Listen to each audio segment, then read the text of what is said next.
तीसरा मत, ब्राह्मणों से उत्पत्ति। सबसे पहले डॉक्टर भंडारकर ने राजपूतों की उत्पत्ति किसी विदेशी ब्राह्मण से बताई है। उसके अनुरूप तो अनेक विद्वानों ने राजपूतों की उत्पत्ति ब्राह्मणों से बता दी। और मंडोर के प्रतिहार ब्राह्मण वंश के थे और इनके पूर्वज ब्राह्मण हरिश्चंद्र और उनकी पत्नी माद्रा की संतान थे। इसी प्रकार से आबू के प्रतिहार वशिष्ठ ऋषि की संतान थे। कुछ विद्वानों का मानना है कि कभी कभी ऐसा भी होता था कि राजपूत अपने पुरोहित का गोत्र अपने नाम के आगे लगा लेते थे, और इसी सिद्धांत का प्रादुर्भाव इसीलिए भी हुआ है कि ब्राह्मण पहले राजा भी हुआ करते थे, और रावण जो था उसके लिए कहा जाता है कि वह ब्राह्मण था तथा लंका में राज्य करता था, और कहीं कहीं तो ब्राह्मण राजा से भी श्रेष्ठ हुआ करते थे। मिथिला का राजा जनक और अयोध्या का राजा दशरथ ब्राह्मण ऋषि विश्वामित्र से हाथ जोड़ करके बात करते थे।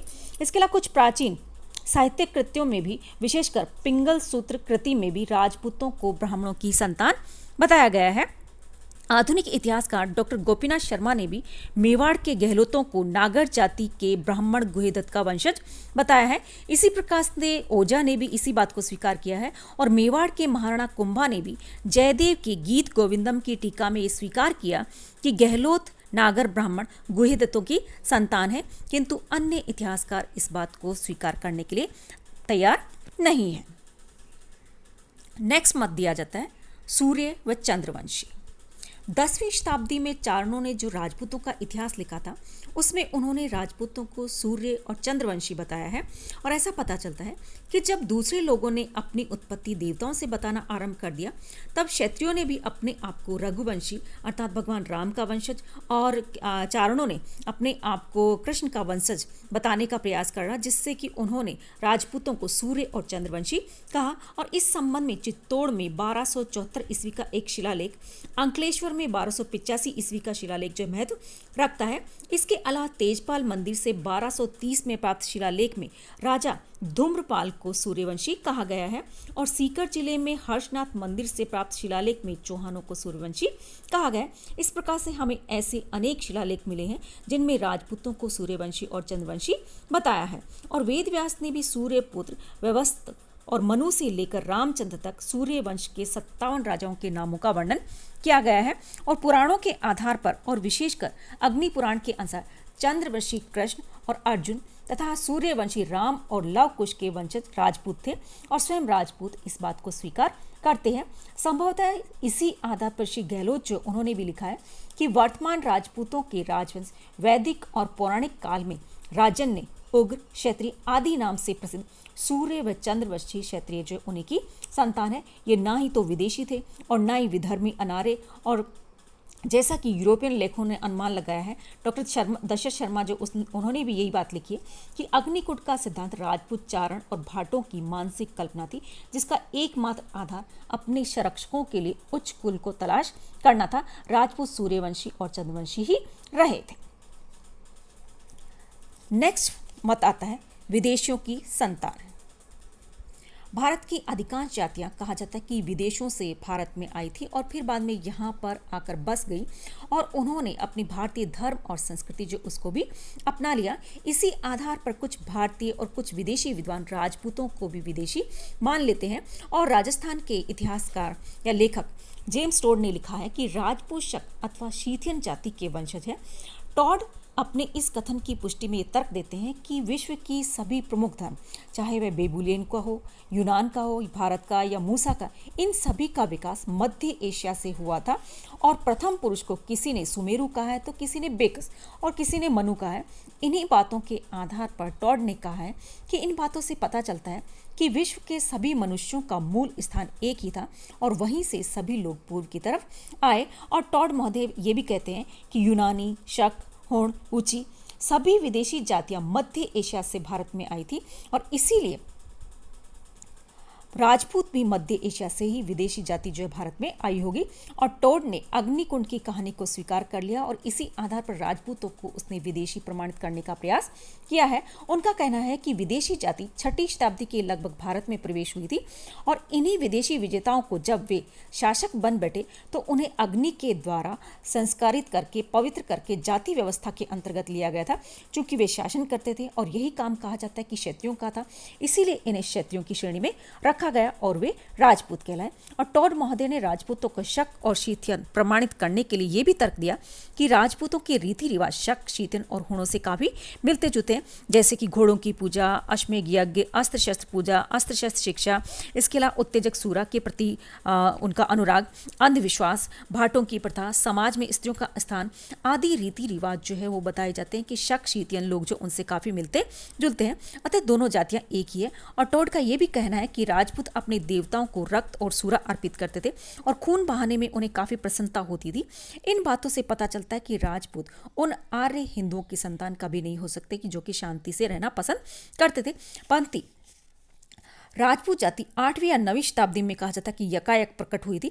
इस आधार पर स्मिथ महोदय ने राजपूतों को हुणों की संतान बताया है और उनका यह भी कहना है कि विदेशी गुर्जरों ने गुजरात को जीतकर उसका नाम अपने नाम पर ही गुजरात रख दिया। उसी प्रकार से हुणों ने भी भारतीय परंपराओं को अपनाकर राजस्थान को अपना घर बना लिया और आज गुर्जर राज्य तो नहीं है परंतु गुर्जर जाति अवश्य पाई जाती है। इसी प्रकार से हुणों ने भी अपना राज्य समाप्त होने पर राजपूत नाम धारण कर लिया और इन्हीं बातों के आधार पर स्मिथ महोदय ने यह निष्कर्ष निकाला है कि हुण जाति ही विशेषकर राजपूताने और पंजाब में स्थायी रूप से आबाद हुई, जिसमें अधिकांश गुर्जर थे जो गुर्जर कहलाए। और प्रसिद्ध विद्वान विल्यम कुक का कहना है कि राजपूतों के कई वंशजों का उद्भव शक या कुषाण आक्रमणों के समय हुआ था और गुर्जरों ने जो कुषाण जाति से जुड़े हुए थे, बाद में जब इन विदेशियों ने ब्राह्मण धर्म स्वीकार कर लिया तो संभवतः उन्हें वीरों की वंश परंपरा से संबंधित करने का प्रयास किया गया। डॉक्टर भंडारकर ने भी चारों अग्निकुलों को गुर्जर सिद्ध करने का प्रयास किया। उन्होंने अपने मत के समर्थन में कहा कि राजौर में पाए गए एक अभिलेख के अनुसार जयपुर के दक्षिण पूर्व में शासन करने वाले प्रतिहारों की एक गौण शाखा ने अपने को गुर्जर कहा है और कन्नौज के प्रतिहारों को राष्ट्रकूलों ने अपने अभिलेखों में तथा अरबों ने अपने यात्रा विवरणों में गुर्जर बताया है। और चालुक्यों ने जब गुजरात को अधिकार कर लिया उसी समय से उनका नाम गुजरात पड़ा और इससे पूर्व लाट कहलाते थे। यदि चालुक्य गुर्जर नहीं थे तो ये गुजरात नाम कैसे पड़ा। और डॉक्टर भंडारकर ने राजपूतों को गुर्जर सिद्ध करने के लिए कई तर्क दिए हैं। ये गुर्जर 5वीं शताब्दी के प्रारंभ में हुणों के साथ में भारत आए थे और राजपूत गुर्जर थे। चूंकि गुर्जर विदेशी थे इसीलिए उनको इस आधार पर राजपूत भी विदेशी जाति के वंशज बताए जाते हैं। लेकिन बहुत से लोग जो इस बात को मानने के लिए तैयार नहीं है, क्योंकि इसके विपरीत भी कुछ तर्क दिए गए। जैसे पहली बात तो कि राजपूतों ने स्वयं को कभी भी विदेशी नहीं बताया। इसके अलावा वे लोग अपनी उत्पत्ति सूर्य और चंद्र से बताते हैं और राजपूतों के रीति रिवाज भी शक और शीतयन के रीति रिवाजों से काफ़ी समानता अवश्य रखते हैं, लेकिन उनके रीति रिवाज शक कुषाण के आने के पूर्व यहाँ पर प्रचलित थे। और सूर्य की पूजा भारत में वैदिक काल से ही प्रचलित थी और अश्वमेघ यज्ञ भी यहाँ पर पहले से ही प्रचलित था, जैसा कि महाकाव्य जो उनमें हमें इसके प्रमाण मिलते हैं। इसके अलावा अस्त्र शस्त्र पूजा भारत में क्षत्रियों द्वारा हमेशा से ही की जाती रही थी। इसके अलावा आर्य शांति से रहना ज़्यादा पसंद करते थे, ये सत्य। किंतु आर्य शांति के इच्छुक होते हुए भी आर्य क्षत्रिय युद्ध को ही अपना धर्म समझते थे तथा मरने और मारने के लिए हमेशा तत्पर रहते थे।